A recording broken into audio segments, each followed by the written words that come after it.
जयराम ठाकुर के रेजिडेंस के बाहर हैं, जहां पे मीटिंग्स चल रही हैं। पहले विनोद तावड़े और मंगल पांडे पहुंचे थे और इसके बाद सुरेश कश्यप भी पहुंच गए हैं और एजी हिमाचल प्रदेश के वो भी अंदर पहुंच गए हैं। यानी कि लगातार अंदर मीटिंग चल रही है, बहुत घमासान। क्योंकि किसी भी ऑफिस में सेलिब्रेशन नहीं शुरू हुई है, किसी भी ऑफिस में, ना कांग्रेस ना बीजेपी, आम आदमी पार्टी का तो सवाल ही पैदा नहीं होता। लेकिन इसमें सबसे बड़ी बात यह है कि बीजेपी कॉन्फिडेंट है। कांग्रेस की तरफ से कोई भी ऐसा कन्विक्शन का अभी तक स्टेटमेंट नहीं आया, लेकिन बीजेपी कॉन्फिडेंट है। वो बोल रहे हैं कि सरकार जरूर बनाएंगे।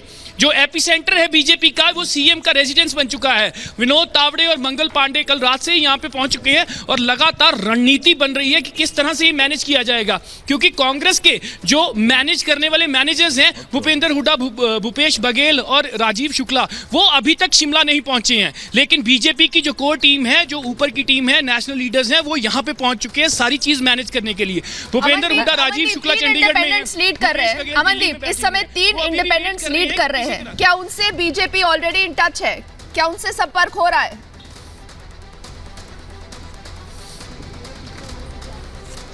जी बिल्कुल बिल्कुल, जब वो कॉन्टेस्ट कर रहे थे तो तभी बीजेपी ने उनसे संपर्क कर लिया था और बीजेपी के तरफ वो इंक्लाइंड है। ऐसा नहीं है कि बीजेपी से इतने खफा है कि वो पार्टी छोड़ दी तो बिल्कुल बीजेपी ने नाता छोड़ दिया।